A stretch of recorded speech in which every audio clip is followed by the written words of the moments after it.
Okay, so today's just review, same stuff as yesterday. I thought this was kind of cute, maybe. You have the right to remain in silent mode. Charging a phone, like charge. Okay, so review from yesterday. Remember, an inscribed angle goes all the way to the other end of the circle. It's always half the measure of the arc. How could I name that inscribed angle with 3 letters? The 3 letters. ACB. Or BCA, as long as C is in the middle. How could I name the arc that it goes with? AB or BA. I'm going to put BA because we go to BA. Go BA. Go BA. All right, so the first few, you're just naming the angle and naming the intercepted arc. Don't forget that the inscribed angle is always half of what the arc is. So like on number 4, just take 1/16 and divide it by 2. If you know the inscribed angle, to get the arc, you have to multiply by 2. I want to try to find some, let's see. Go to number 10. Go to number 10. So number 10 says be careful because it's actually asking for arc MP, that arc right here. But I can find arc MN.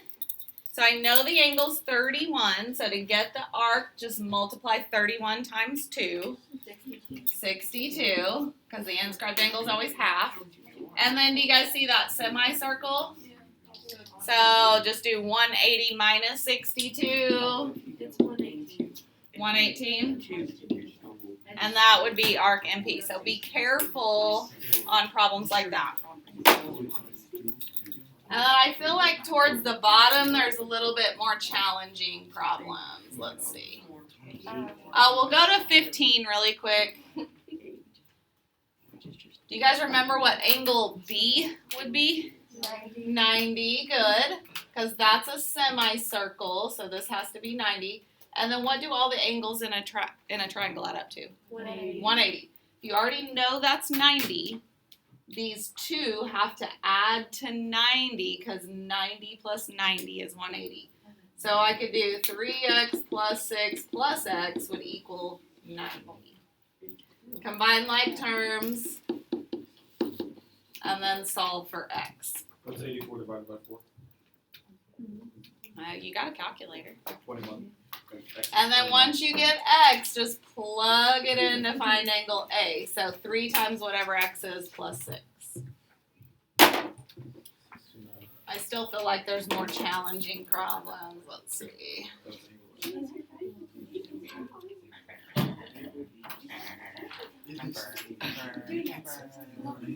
Go all the way to 28. Let's look at 28 and maybe 23. 28 first. Let's look at 28 first.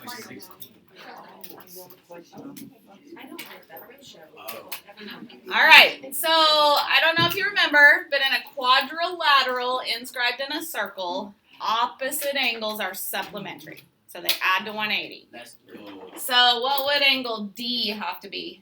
80, because that's 100. So I know that D is 80. And then I can figure out C because these 2 have to add to 180. So what's 180 minus 96? 84. Oh gosh, you guys are fast. 84?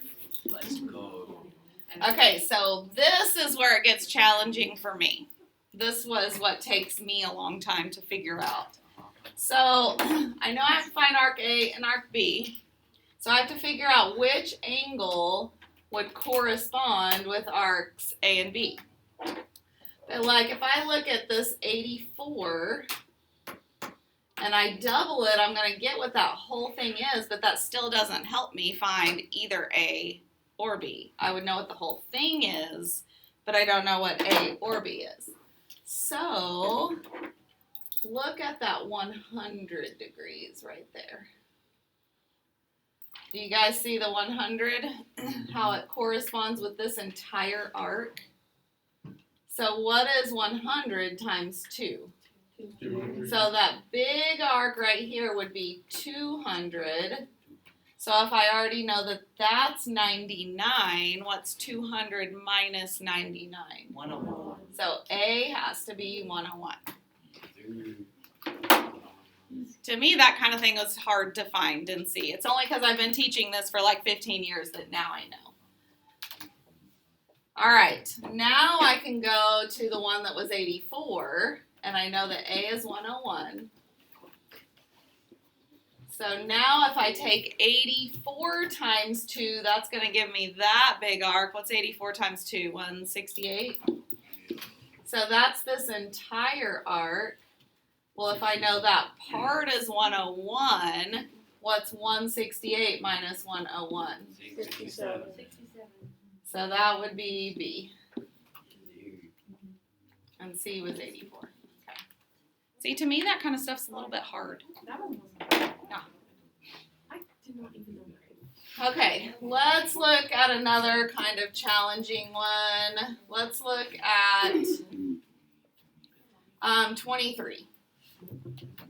Maybe it's challenging, maybe it's not, I don't know. Maybe 23 might be too easy. Well, I know I could find C pretty quickly. Do you guys see how it corresponds with 84? So what's half of 84? 42, so that would be C. And then I think I should be able to figure out A, because see how it corresponds with 52? So what's half of 52? 26. So that would be A. Now what in the world, how could I figure out B? Do 180 minus 52. Yes, do 180 minus 52 because that's a semicircle. So what is 180 minus 52? 128.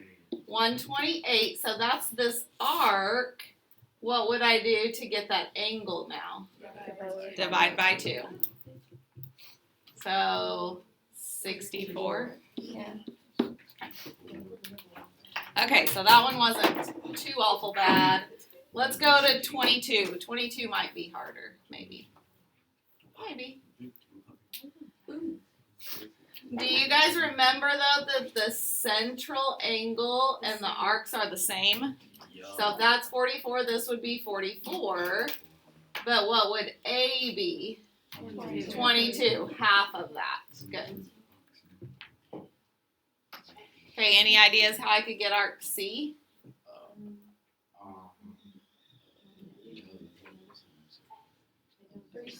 Yes, all the way around a circle is 360. Good. So what's 360? Well, 360 minus 160 would be 200, right? What's 200 minus 44? 156. So C would be 156. And then what would I do to get B? Divide by 2. 78. Okay. So maybe it wasn't as hard as I thought it was. Those kind were like super hard for me when I first started teaching this.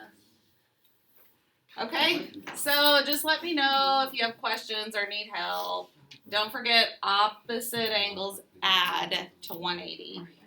And a quadrilateral. Opposite angles add to 180. So if you guys need help, let me know. That's it.